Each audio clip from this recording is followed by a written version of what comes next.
दर्शकवृन्द नमस्कार।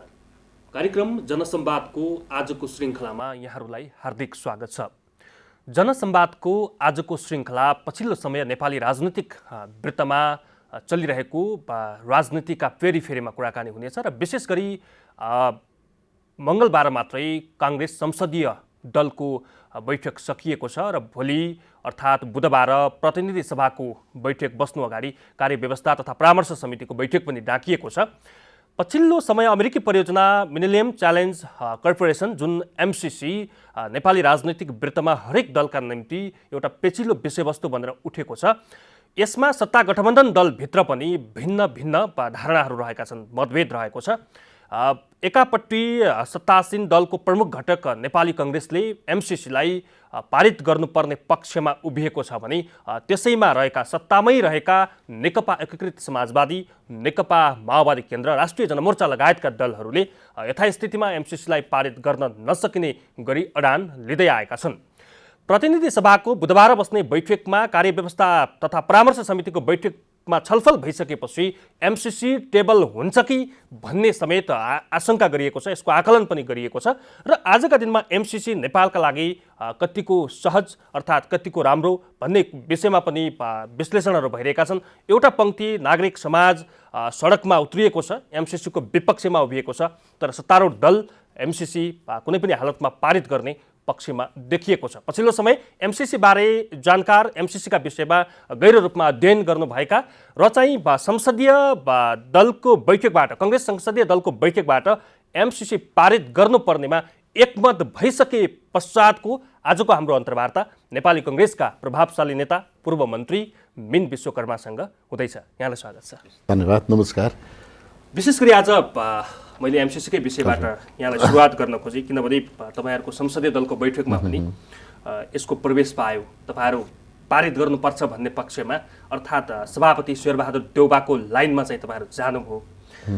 यसो हेर्दा सबै पार्टी पदाधिकारीहरू, केन्द्रीय सदस्यहरू, सांसदहरूले अब चाहिँ एमसीसी पारित गर्नुपर्छ, टेबल गर्नुपर्छ भन्दैमै चाहिँ खुला हृदयबाट चाहिँ समर्थन जनाइसके अवस्था हो या चाहिँ पार्टीभित्र मतभेद के छ? एकदम हाम्रो पार्टीमा आज बसेको संसदीय दलको बैठकमा पदाधिकारीहरू, संसदमा रहनुभएका मान्य सदस्यहरू सबैको एकमतले यो नेपालको हितमा छ, नेपालीहरूको पक्षमा हितमा छ र नेपालको समृद्धिका लागि यो आवश्यक छ भन्ने हामीले निष्कर्ष निकाल्यौँ र हामीले यसलाई संसदमा टेबल पनि गर्नुपर्दछ र टेबल मात्रै होइन, यसलाई पारित गर्नुपर्दछ भन्ने हाम्रो साझा निर्विकल्प कुनै पनि वैकल्पिक तर्क वितर्क नगरिकन हामीले पारित गर्यौँ। यसको बारेमा अलिकति अध्ययन नै नगरिकन, सांसदहरूलाई समेत नबुझाइकन, एउटा मास जुन सडकमा छ त्यो जनमासलाई समेत नबुझाइकन यति हतारमा चाहिँ एमसीसी पारित गर्नका निम्ति किन उद्धत भयो सत्ता गठबन्धन अर्थात् सत्तारूढ दलको प्रमुख घटक नेपाली काङ्ग्रेस भनेर तपाईँहरूमाथि आक्षेप आउँछ? त्यो किन यति हतारो? सुन्नु न, यो हतारो भन्यो भने चाहिँ यो टेलिभिजन कार्यक्रम हेर्ने, सामान्य लेखपढ गर्ने, राजनीति बुझ्ने, संसदीय प्रणाली बुझ्नेहरूले हाँस्नुहुन्छ होला। किनभने यो हामीले मागेको 2000 लगभग प्रक्रिया त 6 देखि नै सुरु गरेको, हामी थ्रेस होल्डमा भनेको सर्ट लिस्टमा परेको 2013मा हामीले मागेर अनुनय विनय गरेर द्वन्द्वबाट माथि उठेको देश, हामीसँग पूर्वाधार सबै ध्वस्त बनाएको छ होइन। मैले गाली नगरी आरोप नलगाउने भने ध्वस्त भएको कारण मध्ये पनि यो एमसीसीको विरुद्धमा साथीहरू हुनुहुन्छ होइन। सारा ध्वस्त भयो द्वन्द्वमा लगेर, त्यसैले देशको पूर्वाधार निर्माणका लागि हामीलाई सहयोग गर्नु पर्यो भनेपछि उहाँहरूले 3-4 वटा हामीलाई कमजोरी देखाइदिनु भयो। एउटा, तिम्रो देशमा संविधान छैन, रुल अफ ल छैन, पिरियडिक इलेक्सन छैन, पार्लियामेन्ट छैन, कन्स्टिट्युसन छैन, रुल अफ ल छैन, गभर्मेन्ट ट्रान्सपरेन्ट छैन, यी आदि इत्यादि क्राइटेरिया लगाएर हामी थ्रेस होल्डमै अथवा चाहिँ क्राइटेरियामा परेनौँ धेरै पटक र अन्ततगत हाम्रो पहिलो चरणको संविधान सभाको बाबुरामजी प्रधानमन्त्री भएका बेला हामीले अनुनय विनय गरेपछि हामी थ्रेस होल्डमा पर्यौँ होइन। एलडिसी लिस्ट डेभलप्ड कन्ट्री को लाई दिने फन्ड हो यो होइन र यो 800 मिलियनको अमेरिकी सरकारी फन्ड हो। त्यसो भएको हुनाले त्यो हामीले प्राप्त गऱ्यौँ 2013 मा।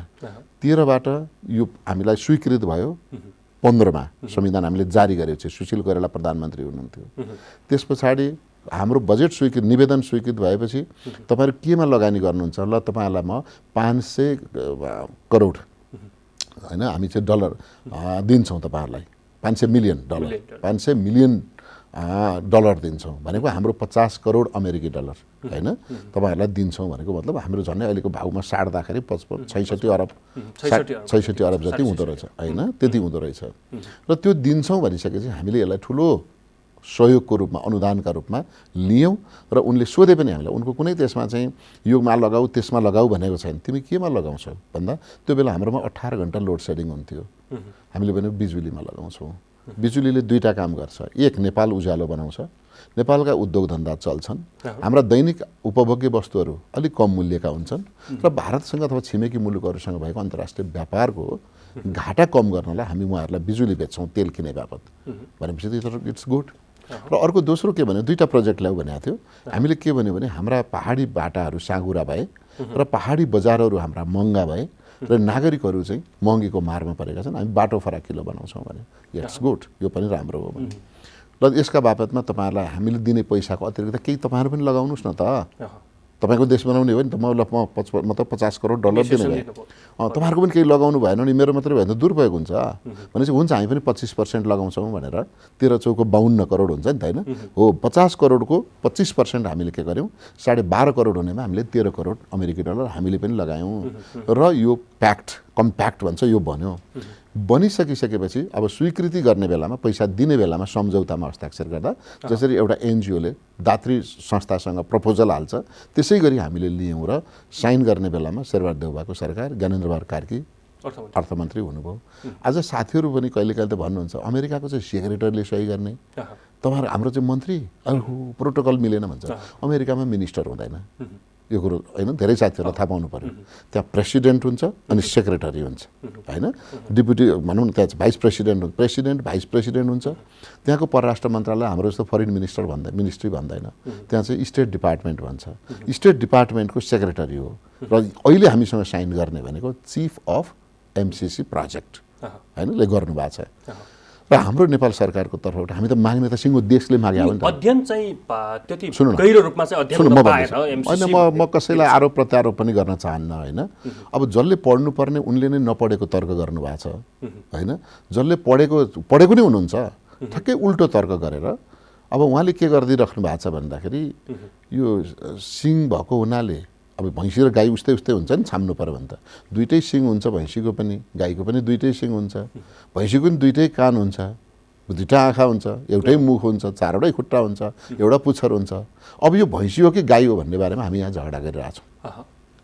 उहाँलाई पनि थाहा छ तर गाई भन्यो भने यो डेमोक्रेटिक कन्ट्रीको अनुदान लिएको बुझिने भयो त्यसैले यसलाई भैँसी भनेर फिर्ता गरौँ भन्नेमा उहाँहरू तर्क गरिसकेपछि गणेश मान्छेले भन्नुहुन्थ्यो सुतेका मानिस उठाउन सजिलो छ सुते जस्तो गरेको मान्छे उठाउन गाह्रो भएको हुनाले अहिले बजारमा देखिएका चोक चौतारीमा देखिएका टेलिभिजन र चाहिँ सामाजिक सञ्जालमा देखिएका जुन एमसिसी विरोधी अभिव्यक्ति छन् त्यो राष्ट्र विरोधी राष्ट्रघाती अहिले राष्ट्रघाती एमसिसी भन्दैछन् राष्ट्रघाती तर्क आइराखेको छ उहाँहरू किनभने नेपालीका लागि दिएको उपहार उहाँहरू त हो काठमाडौँमा घर होला मोटा घाटा हुनु होला हैन उहाँहरूले समृद्धि होला अगाडि पछाडि अगुवा पछुवा लाएर गाडी लिएर कुद्नु भयो होला कोही रक्षा मन्त्री भएर कुद्नु होला कोही उपप्रधानमन्त्री भएकाले कुद्नु होला कोही प्रधानमन्त्री भएकाले कुद्नु होला तर दूर दराजमा बसेका मानिसहरूको बाटो बनाइदिन्छु भन्ने कुरा बिजुली ल्याइदिन्छु भन्ने जुन बजेट उहाँहरू खोज्दै हुनुहुन्छ उहाँहरू जनघाती पनि हो र राष्ट्रघाती पनि हो। अनि यो जेटुजी मार्फत धेरै प्रावधानहरू छन् हैन यसको सम्झौता गर्ने बाटाहरू धेरै छन् तर यो संसदबाटै अनुमोदन गर्नुपर्ने किन भन्ने अर्को प्रश्न यस्तो राम्रो गर्नुभयो यहाँले हो उहाँहरूले सुरुमा जति बेला म पनि त्यो क्याबिनेटमा थिएँ ज्ञानेन्द्रबहादुर कार्की अर्थमन्त्री हुँदा हामीले त्यो पैसा लियौँ मात्रै लिइसकेपछि उहाँहरूले के भन्नुभयो भने यसको कार्यान्वयनको कार्यविधि बनाउनुहोस् भन्नुभयो कार्यान्वयन गर्ने कार्यविधि भन्छ नि यो कार्यविधि बनाउँदै जाँदाखेरि कसरी यो 5 वर्षभित्र फेरि सक्नुपर्छ यो नेपालका लागि अनन्त बस्ने एमसिसी चाहिँ कपिराइटको विषय चाहिँ अनन्त छ फेरि म भन्दैछु हैन यो त के भने अनन्तसम्म जान्छ हैन कपिराइटको कुरा त के हो भने हामीले जे गर्दैछौँ कपिराइट भनेको इन्टेलेक्चुअल प्रपर्टीको कुरा हैन त यही हो भन्नुभयो होला किनभने यो त सिर्जना होइन नि त यो त प्रयोग हो हैन यो डेभलपमेन्ट हो टेक्नोलोजी हो त्यसमा के भनेको हो भने जस्तो ट्रान्समिसन लाइन बनाउँदै गर्दा जस्तो बाटो बनाउँदै गर्दा कहीँ ढुङ्गा फुटाउनु पर्ने होला ढुङ्गा फुटाउँदा जेसिबीले फुटाउने हो कि होइन हामीले पहिले जस्तो गरेर चाहिँ बारुद लगाएर पड्काउने हो कि होइन कुनै चाहिँ पड्काबाट पड्काउने हो कि के प्रविधि प्रयोग गर्नुहुन्छ, त्यो प्रविधि प्रयोग गर्नका लागि चाहिँ अर्को ठाउँ गर्नु पर्यो भने हामीलाई पनि दिनुहोस् है भनेको हो। इन्टेलेक्चुअल प्रपर्टीमा हाम्रो पनि हाम्रो पनि हुन्छ है भनेको हो। क्या भनेको मतलब मैले तपाईँको गाउँमा गएर स्कुल बनाइदिएँ मेरो पैसाले 2 करोड हालेर। त्यो स्कुल बनाउँदाखेरि कहीँ म चाहिँ दलिन सलिन राख्दा कुनै एउटा नयाँ टेक्नोलोजी प्रयोग भयो भने यो प्रविधि चाहिँ म नि अर्को देशमा दिएँ भने म नि प्रयोग गर्छु है भन्ने नपाउने, यसले हामीलाई के नोक्सान हुन्छ? हामीलाई के नोक्सान हुन्छ? होइन र, नोक्सान त भएन नि त। हामीले पैसा तिर्नु पर्दैन, हाम्रो त्यो सिर्जना होइन भने यो बारेमा छ होइन, कपिराइट वा इन्टेलेक्चुअल प्रपर्टीको बारेमा। अब संसदमा किन ल्याउनु पर्यो भन्दा 5 वर्षभित्र सक्नु भनेको थियो। हामीले सम्झौता गऱ्यौँ 17मा, अहिले हाम्रो सकिसक्थ्यो। हामीले यो झगडा नगरेको भए सकियो फेरि सम्झौता भएको छ होइन, सकिसक्थ्यो। सुन्नु न भन्दैछु, त्यो त कार्यविधि सम्बन्धी हो त्यो सम्झौता, यसको कार्यान्वयनको पक्षमा हो कि कार्यविधि सम्बन्ध। पैसा दिएको सम्झौता हामीले 17मा गऱ्यौँ, पैसा लिने भनेर सहमति गऱ्यौँ। कार्यान्वयन गर्ने कार्यविधिका बारेमा हामी केमा सहमत भयौँ? 19मा सहमत भयौँ युवराज खतिवडा हुँदा। त युवराज खतिवडाले त्यो सहमतिमा के भन्नुभयो भने तपाईँको यो ट्रान्समिसन लाइन बनाउँदा कहाँ टच गर्छ त, कहाँबाट लानुहुन्छ? नेपालमा त सम्पत्ति सम्बन्धी अधिकार त, जमिनको अधिकार त नागरिकमा छ, संस्थामा छ, गुठीमा छ। कोही स्कुलको जग्गा पर्ला शिक्षा मन्त्रालयको स्वीकृति लिनु पर्यो, शिक्षा ऐनसँग बाजिन्छ होइन। कहीँ निकुञ्जको जग्गा पर्ला वन ऐनसँग बाजिन्छ, कहीँ ब्यारेक पर्ला सेनाको ब्यारेकसँग रक्षा ऐनसँग बाजिन्छ, कहीँ प्रहरीको पर्ला गृहसँग बाजिन्छ, निजी जग्गा पर्ला भूमिसँग बाजिन्छ, खोला नाला पर्ला वातावरणसँग बाजिन्छ। ओहो, तपाईँहरूको कानुन त स्थानीय कानुन अथवा तपाईँहरूको राष्ट्रिय कानुनसँग बाजिएर यो कार्यान्वयन हुन सकेन भने तपाईँहरू के गर्नुहुन्छ भन्दा हामीसँग अन्तर्राष्ट्रिय मान्यता प्राप्त के छ भने तपाईँले 2 देश अन्तर्राष्ट्रिय संयुक्त राष्ट्रसङ्घ मार्फत तपाईँले सन्धि सम्झौता गर्नुभयो भने र त्यो सन्धि सम्झौता नेपालको संविधानसँग बाजियो भने त्यो सन्धि सम्झौता प्रमुख हुन्छ। जस्तो संयुक्त राष्ट्रसङ्घसँग हामीले गरेको महिला सम्बन्धी सन्धि, त्यो त हाम्रो कानुनभन्दा माथि हुन्छ। त्यो त अन्तर्राष्ट्रिय कानुन हो नि त। अन्तर्राष्ट्रिय कानुनसँग बाजिएको हकमा राष्ट्रिय कानुन निष्क्रिय हुन्छ हो। तर कुनै 2 देश बीच गरेको सन्धि सम्झौता राष्ट्रिय कानुनसँग बाजियो भने अथवा संविधानसँग बाजियो भने हस्तक्षेप त राष्ट्रको हुनु पर्यो, राष्ट्रको विधानले हस्तक्षेप गर्नु पर्यो, कानुनले हस्तक्षेप गर्नु पर्यो। म त्यही त भन्दैछु, प्रोजेक्ट लागू गर्दाखेरि हाम्रो देशमा लागू भइरहेछ। म त्यही भन्दैछु।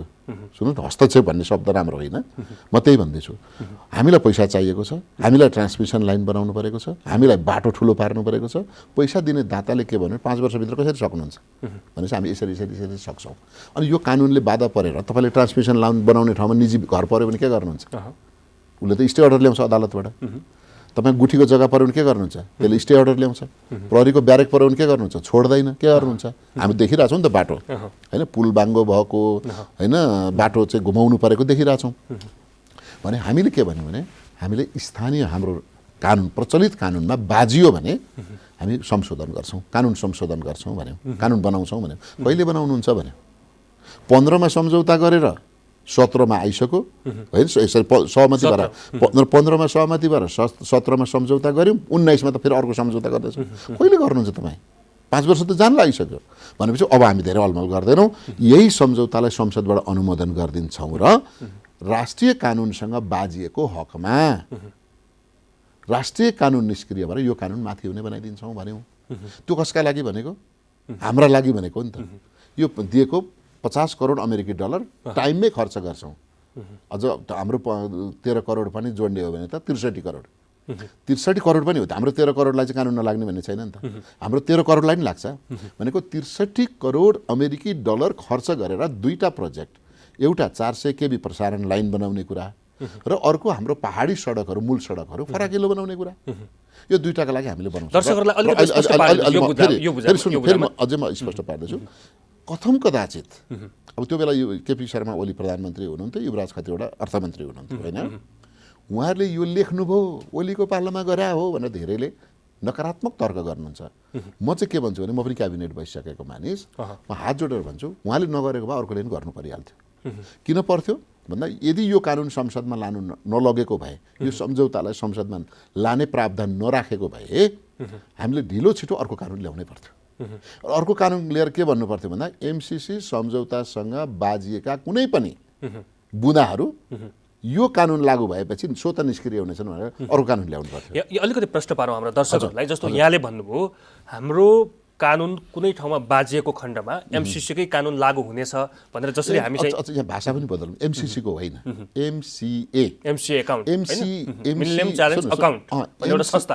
एमसीसी भनेको अमेरिका, एमसीए भनेको नेपाल, एमसीए भनेको मिलेनियम च्यालेन्ज अकाउन्ट भन्ने चाहिँ एउटा संस्था। त्यो पैसा संस्था नि होइन, त्यो पैसा एकाउन्ट हो नि। भनेपछि अब बाटोमा कसैको स्थानीयको घर पर्ला होइन, ब्यारेक पर्ला होइन, कुनै त्यस्तो संरचना पर्ला भनेपछि उनीहरूले आफ्नो कानुन युज गरेर भत्काएर सिधै मुआब्जा दिएर भत्काएर हिँड्छन् होइन। हामी जे प्रचलन अहिले विकास गर्दैछौँ नि त, जस्तो मेरो घरबाट हाइवे जाने भयो भने मैले के गर्नु पर्यो? त्यो मुआब्जा त नि हाम्रो कानुनले पनि त भन्छ नि। त्यो हो त्यही भन्छ, प्रश्न गरेको छैन, त्यही भन्दैछ। सुन्नु त्यही भन्दैछ र त भनेको त। तर के गरिदिन्छ थाहा छ? स्टे अर्डर दिन्छ, मुद्दा हाल्नु पर्यो, मुद्दा हाल्न जानु पर्यो। हाम्रो त 20औं वर्ष, मेलम चाहिँ कति वर्षमा बन्यो? 5 वर्षै योजना होइन, 31 वर्षमा सकिया छैन। र अमेरिकीहरूसँग के बिटर एक्सपिरियन्स रहेछ भने अतेरिया डडेलधुराको बाटो नि 5 वर्ष। अमेरिका चाहिँ यहाँ आइसकेपछि 5 वर्ष फर्किन्छ प्रोजेक्ट समाप्त। अमेरिका त आउँदैन, यो भ्रम छ फेरि। अमेरिका आउने भने एमसीसी प्रोजेक्ट आएर चाहिँ फर्किन्छ 5 वर्षमा। एमसीसी प्रोजेक्ट पनि आउँदैन, एमसीसी अकाउन्टले चाहिँ 5 वर्षमा पुरा गर्छ प्रोजेक्ट। यो त हामीले गर्ने हो र त, छिटो गरौँ भन्दैछौँ त। ढिलो गर्ने नगर्ने भए यस्तै हल्ला गरेर बस्नु पर्यो होइन। म त साथीहरूलाई भन्छु, यदि यो हामीले 17मा नै यो सबै कुरा अनुमोदन गरेर त्यही बेला एकैचोटि बुझाएको भए अब 22मा लाग्यौँ हामी। 22को अन्तिमतिर नोभेम्बर डिसेम्बरमा त प्रोजेक्ट सकेर, पहिलो फेज सकेर हामी दोस्रो फेज मङ्गोलियाले जस्तो, मकाउले जस्तो, घानाले जस्तो, नाइजेरियाले जस्तो, इन्डोनेसियाले जस्तो हामी त दोस्रो तेस्रो किस्तामा पुगिसक्थ्यौँ नि। अर्को यहाँनिर कहाँनिर सशङ्कित भएका छन् जनता भने आज हामीले प्रश्न पार्नुपर्छ।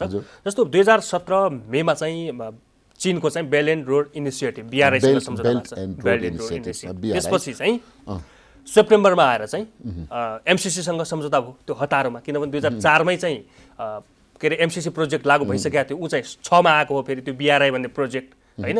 यसरी पनि संशय पैदा भएको छ। यो किन हतारोमा चाहिँ आउन खोजिरहेछन् भने तपाईँलाई सिधा कुरा भनौँ न, BRI चीनले हामीलाई अनुरोध गरेको, एमसीसी हामीले निवेदन हालेको, हाम्रो अनुरोध गरेको, फरक यति छ। र अर्को कुरा के छ भने BRI ऋण पनि तिर्नुपर्छ, साउ पनि तिर्नुपर्छ, ब्याज पनि तिर्नुपर्छ। र ब्याज हाम्रो कृषि ऋणभन्दा 1% बढी छ होइन। फेरि त्यो नलिने भनेको छैन है, हामीले सम्झौता गरिसक्यौँ। रमाइलो कुरा संसदबाट सम्झौता भएको छैन। सुन्नु न, म भन्दैछु रमाइलो कुरा त गजब छ। त्यहाँ के भनिएको छ भने त्यो त ऋण हो नि त, जति ढिलो भयो उसलाई त फाइदै भइरहन्छ। बुझ्नुपर्ने कुरा, आम जनताले छ्याङ्ग बुझ्नुपर्ने कुरा। किन चाहिँ BRIले हामीलाई संसदमा लगेन त? छिटो सकिन भनेन। किन भनेन? जति ढिलो भयो हामीले ढिलो गऱ्यौँ उसको ब्याज बढिरहन्छ, जति ढिलो भयो नेपालको ऋण तिर्नुपर्ने भार बढिरहन्छ, अनि श्रीलङ्का जस्तो डुब्छ, मालदिव जस्तो डुब्छ। तर एमसीसी के भयो? 1 रुपियाँ ब्याज पनि आउँदैन, साउ पनि फिर्ता हुने छैन। अनि यो ढिलो गरेर किन यहाँ अल्मलिरहनु? बिचरा गरिब देश, छिटो गर। अनि अर्को यसो भने अनि सुन्नु एकछिन अर्को कुरा र यही BRIसँग। अब तपाईँले एकछिन मान्नु होला त, BRIमा हाम्रो कृषि ऋण हामी 3%ले दिन्छौँ, BRIमा हामी 4% तिर्दैछौँ। आवश्यक थियो होला देशका लागि, त्यही भएर तपाईँहरूले सम्झौता गर्नुभयो। त्यही त गजब छ क्या। तपाईँहरूले सम्झौता गर्नु, हामीलाई त आवश्यकता थियो र हामी विरोध गरेका छैन, किनभने यो देशले गर्यो नि त। मेरो बुवाले म 5 क्लास पढ्दाखेरि छिमेकीको ऋण खानु होला 100/5ले हो मलाई पढाउनका लागि। तर अहिले म पढेर आइसकेपछि म ब्याङ्कसँग कारोबार गर्छु, म वर्षको 10% मात्रै तिर्छु। अब मेरो बुवालाई सराप्नु, बुवा ढारे हात लाउनु भित्री भएका बुवालाई के गर्ने हो? बुवालाई त्यो बेला परिस्थिति जटिल पर्यो, 500/5ले पनि ल्याएर मलाई पढाउनु भयो। अब म सक्षम भएँ, अब म ब्याङ्कबाट वर्षकै 10%मा म ऋण चलाउँदैछु भने हिजो हामीलाई अप्ठ्यारो थियो। हामीलाई अमेरिकाले तेरो क्राइटेरिया पुगेन, तेरो देशमा चाहिँ विविध समस्या छ भनेर ढिलो गरेका थियो। हामी त उसको त फ्री दिने कुरा त क्राइटेरिया छ नि त, यो त ऋण चलाउने कुरा हो। ऋण उनीहरूले उसले छिटो लगिदिए हुन्थ्यो भन्यो, BRIले छिटो लगिदिए हुन्थ्यो यार, यो ऋण छिटो लगिदिए हुन्थ्यो भन्यो। उसको अनुदान थियो, लिमिटेड देशलाई मात्रै दिन्थ्यो। पख अहिले तिम्रो भन्दा देश यो योग्यता पुगिसकेका छैन, पुगेपछि दिन्छु भन्यो। त्यसो भएको हुनाले यो BRI र एमसीसीको चाहिँ टोटल्ली यसको प्रकृति, पद्धति र प्रक्रिया पनि फरक छ। अब यहाँले भने जस्तो त्यो इन्डो हाम्रो जस्तो मुलुकका लागि इन्डो पेसिफिक स्ट्राटेजीको रणनीति हो भने त सुन्नु कालान्तरमा त यसले असर पार्छ। म चाहिँ यसबारेमा म पटक्कै बोल्नेवाला छैन। किन बोल्नेवाला छैन भने न यो सम्झौतामा छ, न यो कार्यविधिमा छ होइन, न यो अमेरिकी योजनामा छ, न अमेरिकाले दिएको कुनै तत्कालीन समयमा अमेरिकी अधिकारी कार्ल रोजर्सले भनेको त्यो अडियो चाहिँ छ, हामीसँग उपलब्ध छ, इन्डो पेसिफिक स्ट्राटेजीको रणनीतिको अङ्ग हो भनेर उहाँले ठोक्का गर्नु। एकैछिन, त्यसो भए अहिले तपाईँ हामीले पार्टीको कुरा गर्दा हाम्रो देशको संविधान पढ्ने हो कि प्रचण्डजीको भाषण हेर्ने हो? प्रचण्डजीको भाषण भने म एक दिन भनौँ, म पूर्वको मान्छे, इटरीमा उहाँले कोचिला राज्य बिहान 8 बजे घोषणा गर्नुभयो होइन, ठ्याक्कै ताप्लेजुङमा पुग्नुभयो र हेलिकप्टरमा दिउँसो 1 बजे लिम्बुवान राज्य घोषणा गर्नुभयो र 4:30 बजे सोलुमा गएर उहाँले शेर्पा राज्य घोषणा गर्नुभयो। अब त्यो टेप हेरेर चाहिँ मुलुक चलाउने हो कि नेपालको संविधान हेरेर मुलुक चलाउने हो त? नेपालको संविधानमा त त्यस्तो छैन। तर ठुलै मान्छेले बोल्नुभयो यार, प्रचण्डजीले बोल्नुभयो। मेरो सुनसरी, मेरो धरान त यो त कोचिला राज्य उहाँले घोषणा गरिदिनु भएको छ।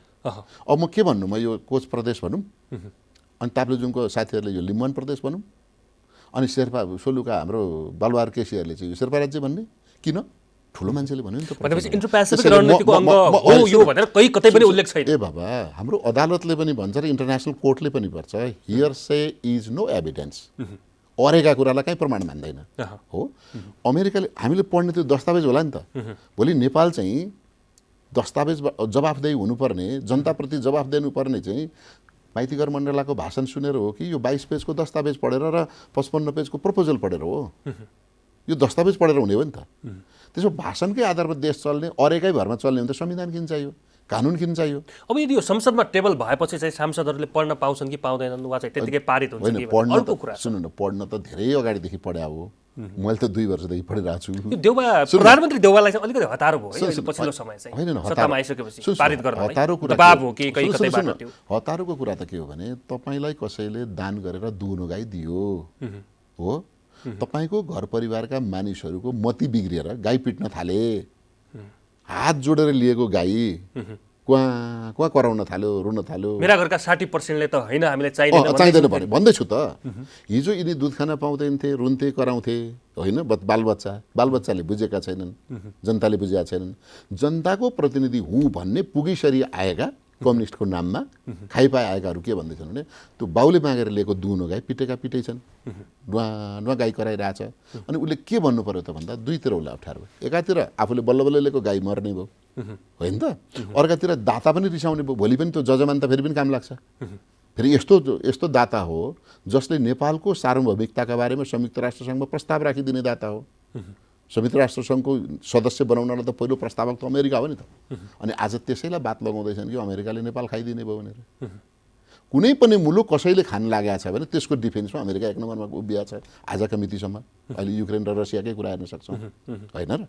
त्यसो भएको हुनाले अमेरिकासँगको सम्बन्ध पनि हाम्रो चाहिँ प्राचीन भनौँ न, धेरै अगाडिको, आजभन्दा 75 वर्ष अगाडिदेखिको निरन्तरको सुमधुर सम्बन्धलाई यहाँका दलहरूको पद प्राप्ति र पद गुमाउने विषयको ठट्टा मजाकको दाउपेच बनाउनुहुन्छ।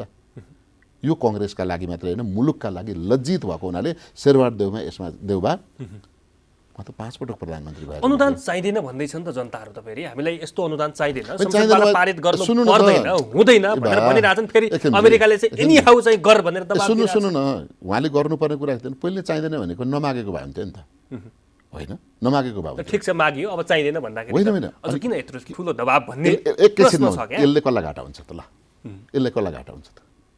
तपाईँले अस्पतालमा भर्ना भएपछि डाक्टरलाई सुई हान्न नदिने, रगत जाँच्न पनि नदिने, एक्सरे गरेर पनि नदिने होइन, बिरामी ठिक बनाइदिए भन्ने, निको चाहिँ बना भन्ने, के पनि गरेर नदिने होइन त?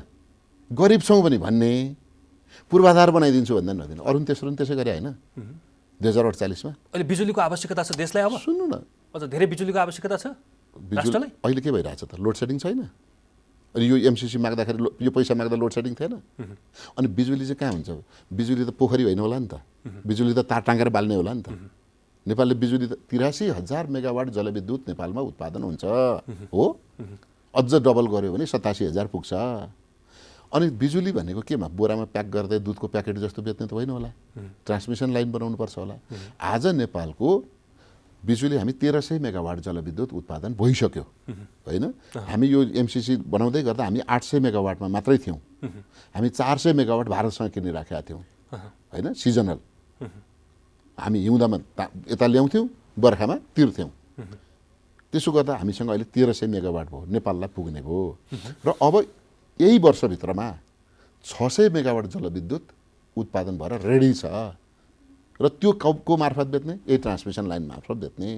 अनि भारतसँग भएको व्यापार घाटा, तेलसँग भएको व्यापार घाटा, एकातिर देशभित्र विद्युतीय कार, बस, सवारी साधन आयात गर्ने हामीले 10% मात्रै भन्सार लगाएको छौँ, अरूलाई 235% छ। तर विद्युतीय कारहरू 10%मा मात्रै छ। अब सारा विद्युतीय कार आउँछ अनि त्यस पछाडि तेल कम आयात गर्छौँ अनि दोस्रो तेल ल्याउने देशलाई बिजुली बेच्छौँ र बिजुली बेच्नका लागि हामीले के गर्नु पर्यो? ट्रान्समिसन लाइन बनाउनु पर्यो। भारतले चाहिँ नेपालको ट्रान्समिसन लाइन बनाऊ भनेर 130 किलोमिटर बराबरको क्षेत्रमा त्यत्रो लामो दिइसक्यो। उसलाई चाहिँ कुनै राष्ट्रवाद चाहिएन। हामीले बनाउने हाम्रो ट्रान्समिसन लाइन, हाम्रो बिजुली बेच्नलाई अब हामी नै चिच्याएर कराउँदैछौँ। त्यो पनि चाहिँ भारतको सहमति किन चाहियो? भारतको सहमति किन चाहियो भने भारतमा ट्रान्समिसन लाइन बनाउन कसको सहमति लिने त? यहाँको कम्युनिस्ट पार्टीको? हाम्रो पार्टीको लेटर प्याडले हुन्छ त? भारतमा हुँदैन होला नि त। भारत सरकारको, भारतको भूमिमा ट्रान्समिसन लाइन नेपालको बनाउँदा भारतको गाडी नेपाल आउँदा हाम्रो बोर्डरमा अनुमति चाहिँदैन? हाम्रो गाडी भारत जाँदा हामीलाई अनुमति चाहिँदैन? त्यसैले यस्तो खालको ननसेन्स तर्क गरेको देख्दाखेरि चाहिँ एकदमै दुःख लागेर आउँछ। तपाईँहरू जस्तो अब यो सत्ताको प्रमुख घटक नेपाली काङ्ग्रेस होइन, त्यहाँ पनि 5 दलीय गठबन्धन छ। 5 दलमध्येको काङ्ग्रेस मात्रै पारितको पक्षमा देखिन्छ र अन्य दलहरू चाहिँ बढायो काङ्ग्रेसले बढाओस् भन्ने टाइपमा चाहिँ एकीकृत समाजवादी र माओवादी केन्द्र देखिया छ। जनमोर्चाले टोटली हुनु हुँदैन भन्ने तर्क गरिरहेछ। यसका लागि बहुमत चाहिएला, संसदमा टेबल भएर एमसिसी पारित हुन्छ र यही हालतमा भोलि के अरे बुधबारदेखि फेरि आन्दोलन छ, देशैभर आन्दोलन छ यसको विरुद्धमा। स्वाभाविक हो। हिजो अरुण तेस्रो हामीले जति बेला आजभन्दा 30 वर्ष अगाडि 48 सालमा अरुण तेस्रो योजना गिरिजाप्रसाद कोइरालाले ल्याउनु भयो र त्यो बेला मलाई अनुमान छ नेपालमा हामी 5 रुपियाँ युनिटले बिजुली बाल्दै थियौँ। त्यो अरुण तेस्रो ओल्ड ब्याङ्कको पैसा लगानी गर्ने र बिजुली उत्पादन गरेर भारतलाई 6 रुपियाँमा बेच्ने भनेका थियौँ। ठ्याक्कै यिनै मानिस हुन्। यिनीहरू कोही पनि धरती छोडेका छैनन्। यिनै मानिस चिठी लेख्ने मध्येका एक नाइके यहीँ पनि छन् र उनीहरूले के भने हामीलाई यत्रो बिजुली चाहिँदैन। 48 सालमा 30 वर्ष अगाडि यत्रो बिजुली चाहिँदैन। नेपालीहरूसँग बिजुली बाल्ने क्षमता छैन। हामी सरकारसँग ट्रान्समिसन लाइन बनाउने क्षमता छैन। वर्ल्ड ब्याङ्कले दिएको ऋण हामी तिर्न सक्दैनौँ। कथम कदाचित काङ्ग्रेसले भनेर दिइहालेर, अहिलेको सरकारले भनेर दिइहाले पनि अबको चुनावपछि हामी सरकारमा आउँछौँ र रद्द गरिदिन्छौँ भन्नुभयो। वर्ल्ड ब्याङ्कले पत्याएन। यहाँको वर्ल्ड ब्याङ्क प्रतिनिधिले पत्याएन। उहाँहरूले मनिलामा, फिलिपिन्सको राजधानी मनिलामा चिठी लेखेर पठाउनु भयो। पठाएपछि त्यो खारेज भयो। त्यसको उपलब्धि के भयो? उहाँहरूको त्यो आन्दोलनको उपलब्धि 30 वर्षसम्म हामीले सक्नेले जेनेरेटर, नसक्नेले इन्भर्टर, त्यतिले पनि नगर्नेले मैनबत्ती र दियालो, पहाडतिर दियालो र टुकी बालेर हामी बस्यौँ। आज उहाँहरू पश्चाताप गर्दै हुनुहुन्छ र मलाई यो डेफिनेटली के थाहा छ भने अबको 1-2 वर्षपछि यो गयो भने त उहाँहरूले पश्चाताप गर्नुहुन्छ। आयो भने देख्नुहुन्छ नेपाली के अरे अमेरिकी सेना आउँछ कि जग्गा कसको हुन्छ कि के हुन्छ त उहाँहरूले 2 वर्षमा देखिहाल्नुहुन्छ। तर गयो भने के गर्नुहुन्छ? स्वाभाविकले सुरक्षाको लागि सेना सुन गयो कसको सुरक्षाको लागि आउने? अमेरिकी प्रोजेक्टको सुरक्षाको लागि। अनि नेपाल अमेरिकी एम्बेसी नेपालले सुरक्षा गरिदिइराखेको छ। जब प्रोजेक्टको सुरक्षा चाहिँ अनि अमेरिकी आउनुपर्छ? यस्तो पनि तर्क हुन्छ केन्द्री? अमेरिकी एम्बेसीकै सुरक्षा अमेरिकी पुलिस छ त्यहाँ? त्यो त अमेरिकाले पाउँछ नि त। अमेरिकाले आफ्नो सेना राख्न पाउँछ त्यहाँ। हामीले दिल्लीमा राखेका छौँ होइन, हामीले विदेशमा राखेका छौँ त। हाम्रो देशको पुलिस राखेका छौँ त त्यहाँ। तर हामीले यहाँ अमेरिकाले एउटा पनि सिपाही अमेरिकी राखेका छैन। तपाईँहरू कोही भित्र पस्नु भयो होला, बाहिर देख्नु सशस्त्र पुलिसले गरिराखेका छ। सबै दूतावासहरूको सुरक्षा नेपाल पुलिसले गरिदिइराखेका छ। अनि ट्रान्समिसन लाइन टाङ्ने बेलामा चाहिँ अनि अमेरिकी सेना आउँछ होला त? यो एकदमै मैले अघि पनि भने, मेरो भाषा मैले प्रयोग गरेँ, यो चाहिँ व्यर्थको तर्क गरिराखेको छ। अब तपाईँले भन्नुभयो, मैले भने उहाँहरूले गइहाल्यो, फिर्ता गयो भने अहिले चाहिँ उहाँहरू मजाकमा फिर्ता गर्दै हुनुहुन्छ।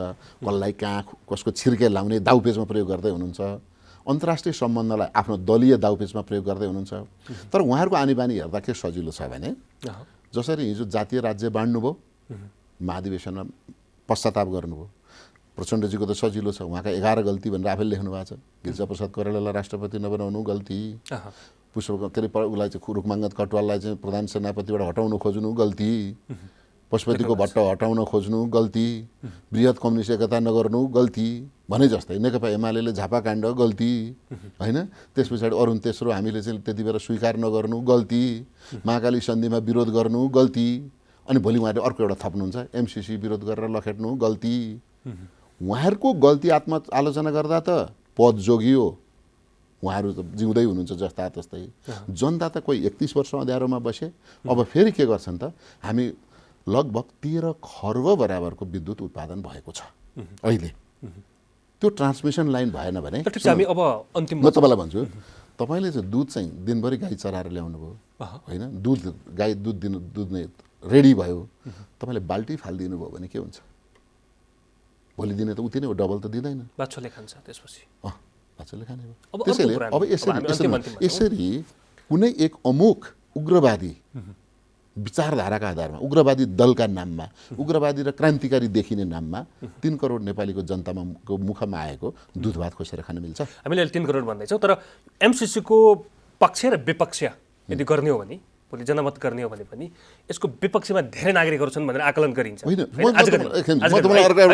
अन्तिममा चाहिँ यदि सिङ्गो देश सिङ्गो जनता भनौँ न, आधा हिस्साभन्दा बढी जनता यसलाई पारित गर्न हुन्न भन्ने पक्षमा उभियो भने नेपाली कांग्रेसलाई टाउको दुखाइको विषय होइन। त्यसो भए भोलि यो देशमा चाहिँ बहुमत जनताले यो देश नेपालको नाम बदल्नुपर्छ, नेपालको स्वाधीनता समाप्त गर्नुपर्छ भने नि मान्ने? कुनै हालतमा नमान्ने मान्ने हो। अहिले यो नितान्त एमसिसीको विरोधीहरू चाहिँ महाराष्ट्रघाती हो।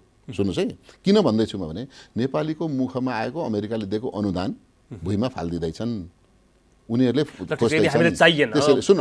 भइहाल्यो हाम्रो सम्बन्ध एकछिन कसले बोल्ने त? त्यो चाहिँ सुन कसले बोल्ने त? म त बोल्ने ठाउँमा होइन, म त बोल्ने ठाउँमा छु, म प्रतिनिधि सभामा छु। प्रतिनिधि सभा भने के? जनताको प्रतिनिधि भएर बोल्दैछु होइन त? यो जनता, मेरा जनता, मलाई पनि मतदान गर्ने, हाम्रो पार्टीलाई 35 लाख मानिसले मतदान गरेका छन् नि त, कांग्रेसलाई होइन र? कांग्रेसलाई 35 लाखले मतदान गरेका छन्, एमालेलाई 31 लाखले मतदान गरेका छन्, माओवादीलाई 14 लाखले मतदान गरेका छन् हो भने कांग्रेसको 35 लाख र माओवादीको 31 लाख जोड्नुस् कति हुन्छ? एमाले र माओवादीको, एमाले र कांग्रेसको एमालेमा 31 लाख मत छ हो, हामीसँग 35 लाख मत छ, 66 लाख भएन? दुई तिहाई मत त हामी दुईटै पार्टीसँग मात्रै छ। एमाले त अहिले विपक्षमा छ नि त, मौन छ नि त। सुन्नु न, एमाले त भन्नु, एमालेले संसदमा दर्ता गरेको हामी कमा फुल स्टप पनि नबदली, एमाले त त्यहाँ मतदान गर्ने पक्षमा छैन आजका दिनमा। सुन्नु छैनपट्टि नजाउँ, त्यो उसको राजनीतिक भविष्य उसैले जान्ने कुरा हो होइन। त कांग्रेसको एउटै मात्रै आजसम्म जनविश्वास र अन्तर्राष्ट्रिय विश्वास के छ भने कांग्रेस जे गर्छ त्यही बोल्छ, जे बोल्छ नि त्यो गरी छाड्छ के। 7 सालमा राणा, एक लाइन सक्छु, 7 सालमा राणा हटाउँछु भने हटाइ छाड्यो होइन, 46 मा पञ्चायत हटाइदिन्छ भने हटाइदिइ छाड्यो, 62-63 मा राजा हटाइदिन्छ भन्नुभयो गिरिजाउले नै भन्नुभयो। अब राजाले आफै गणतन्त्र ल्याइबक्सन्छ भन्नुभयो। हामी छक्क पर्यौँ, कसरी गिरिजाउ भनेको हिँडेर सहयोग गरिबक्सन्छ भन्नुभयो, हिँडेर नारायण हिटीबाट नागार्जुन हिँडिदिनु भयो। त्यसैले कांग्रेसले आफूले गरेका कुरालाई कहिल्यै पनि गलत काम गर्दैन र गरेको काममा दरो गरी खुट्टा टेक्छ। अरू जस्तो बिहान एउटा, दिउँसो एउटा, बेलुका एउटा, साँझमा एउटा, भोलिपल्ट बिहान एउटा, एउटासँग एउटा, अर्कोसँग अर्को काम, यसरी डबल स्ट्यान्डर्डको काम कांग्रेसले गर्दैन। त्यसैले यो नितान्त राष्ट्रिय हितमा भएको हुनाले जनताका प्रतिनिधिले जनताको विषय राख्ने थलो भनेको प्रतिनिधि सभा, टेबुलै गर्न दिन्न भनेको के हो? सक्कल कुरा आयो भने लाज हुन्छ भनेर पनि। यहाँको महत्त्वपूर्ण समयका लागि धन्यवाद। दर्शकवृन्द, जनसंवादको आजको श्रृङ्खलामा पछिल्लो समय नेपाली राजनीतिमा पेचिलो रूपमा उठेको अमेरिकी परियोजना मिलेनियम च्यालेन्ज कम्प्याक्ट, जुन चाहिँ सत्तारूढ दल प्रमुख घटक नेपाली कांग्रेस यसलाई पारित गर्नुपर्ने पक्षमा उभिएको छ भने अनेकन दलहरू चाहिँ पारित गर्न नहुने पक्षमा उभिएका कुराहरू छन्। यदि प्रतिनिधि सभामा टेबल भइसकेपछि यसको निचोड निस्कनेछ। आज हामीले यिनै पेरिफेरीमा कुराकानी गऱ्यौँ। आजका लागि जनसंवादको समय सकिएको छ। खेम्बम बिदा हुन्छु। नमस्कार।